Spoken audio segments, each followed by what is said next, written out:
In 1995, Andy received a Buzz Lightyear her toy from his favorite movie. This was that movie.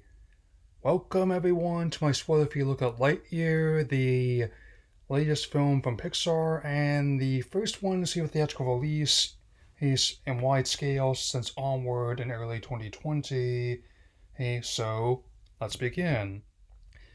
So, this film is an origin story for Buzz Lightyear, voiced by Chris Evans in this film, as a, a Space Ranger in Star Command, and who, after taking a test flight that would send him beyond infinity, he ends up marooned on a distant planet in the distant future in uncharted space, and has to rely on a group of misfits to not only combat the Emperor Zurg, voiced by James Brolin, to get off planet and find their way back home.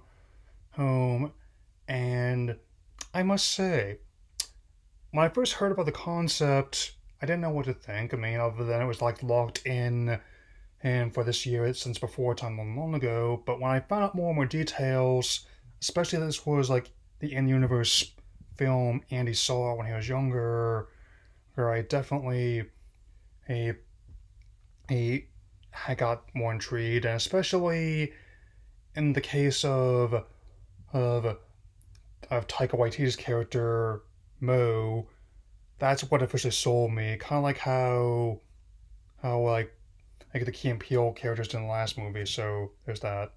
The film is like the feature directorial debut of Angus MacLane, who has been working on a lot more recent entries in the company. And but I gotta say, if this is like the first litmus test of putting their stuff back in theaters after her the circumstances made Soul, Luca, and Turning Red, all films I enjoyed, Disney Plus exclusives.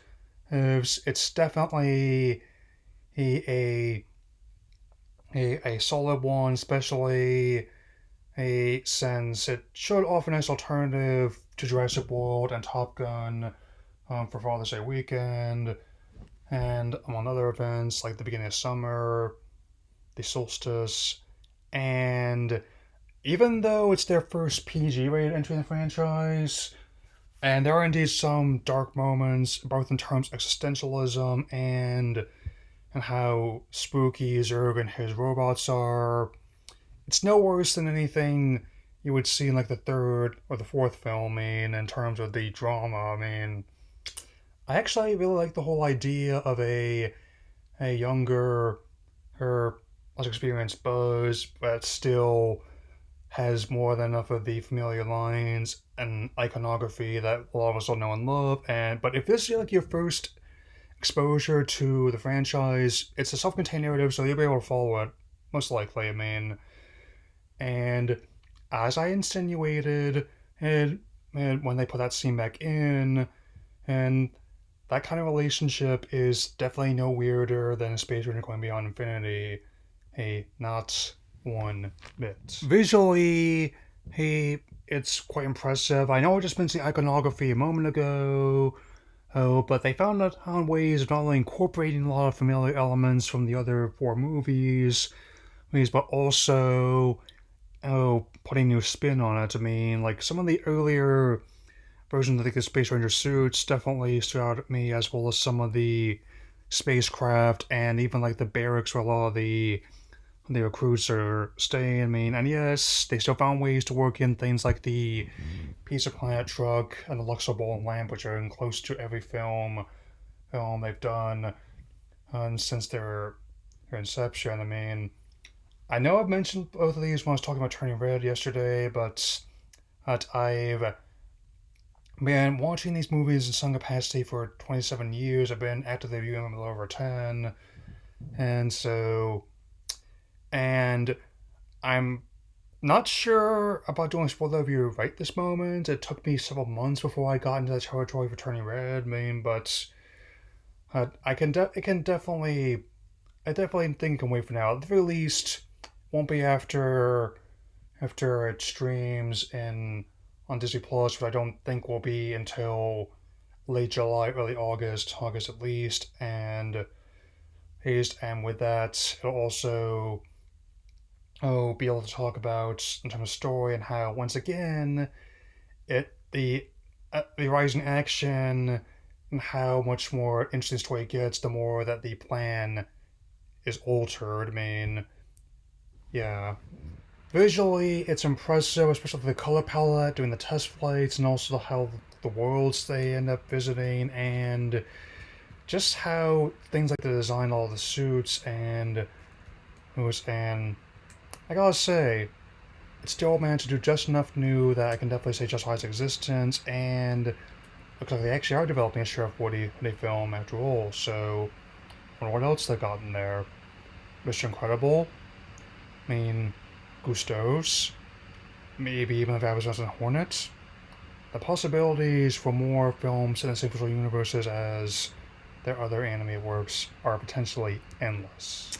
I would give this movie a stellar 3.5 stars out of 4, and as per usual, riff on coming attractions, which I'm once again going in chronological release order just to keep things manageable, so here we go. Okay, so July 1st, Minions Rise of Gru, which officially connects the Minions prequels to the main Despicable Me films, and even though I don't really dunk on Illumination as other people do, because I think that's too easy a target for me, I will admit it looks like a very strange movie. I mean, that's saying something about how weird the last movie was nearly 7 years ago.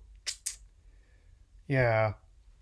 But still, even though I'm probably not going to rush right to see this one, I may take a look at the first one in its stead, and I might not. I'll at least be willing to wait for it to come on Peacock at the very least, so which is also another anime film I've got on this one, which I'll be addressing in a bit. Right. July 29th, DC League of Super Pets, an animated spin-off which sees Dwayne Rock Johnson as Crypto Superdog and Kevin Hart. It is about how they need a team of superpowered animals to rescue the Justice League after kidnap Lex Luthor. It should be fun, I think, so let's keep us going. Okay, so November, we're seeing Strange World, the next Disney feature animated film, which is much like the one I just saw, an homage to the science fiction films of yesteryear, and I really think it looks interesting. I mean, I'll definitely have to wait to see how it turns out, but Thanksgiving has typically been a very reliable release window for the mouse in years past. Having my lifetime alone, like Encanto was definitely a nice little step in the right direction last year, and I am already intrigued by the concept. It looks visually impressive, and even some of the little details of the world itself, like the fact that the mountains can walk like the aliens can, is definitely it's gone on my radar for sure.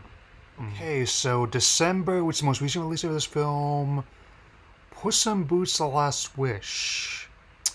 Don't know what to expect from this one. Like, I wasn't the biggest fan of like the first film, but this one could be more interesting since it's got this kind of like Spider-Verse energy towards it. I mean, I'm not going expecting it to be as hype as like Across and Beyond the Spider-Verse, but at the very least, I'd at least be willing to check it on Peacock whenever it comes on there. I'm still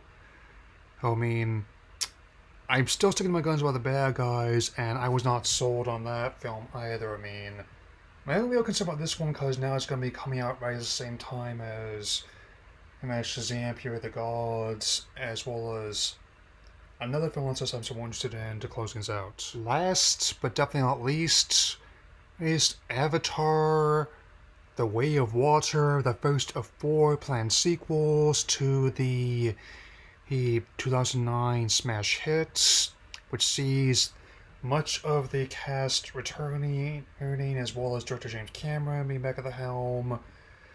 Keep in mind, all the delays it's featured, I mean, it's definitely gonna be interesting to see how it turns out one way or another. I mean, I'm gonna need more information on what the plot's gonna be like in this one, but I can definitely say that visually it looks every bit as impressive as the last one we did, even 13 years later. You know what I mean? And it's clear that now that the mouse owns Fox, it's definitely going to be quite the interesting litmus test to see how this plays out. I mean, still, it definitely now at least looks pretty, all things considered. So I'll keep an eye on this one. Probably look at the first one before that comes out.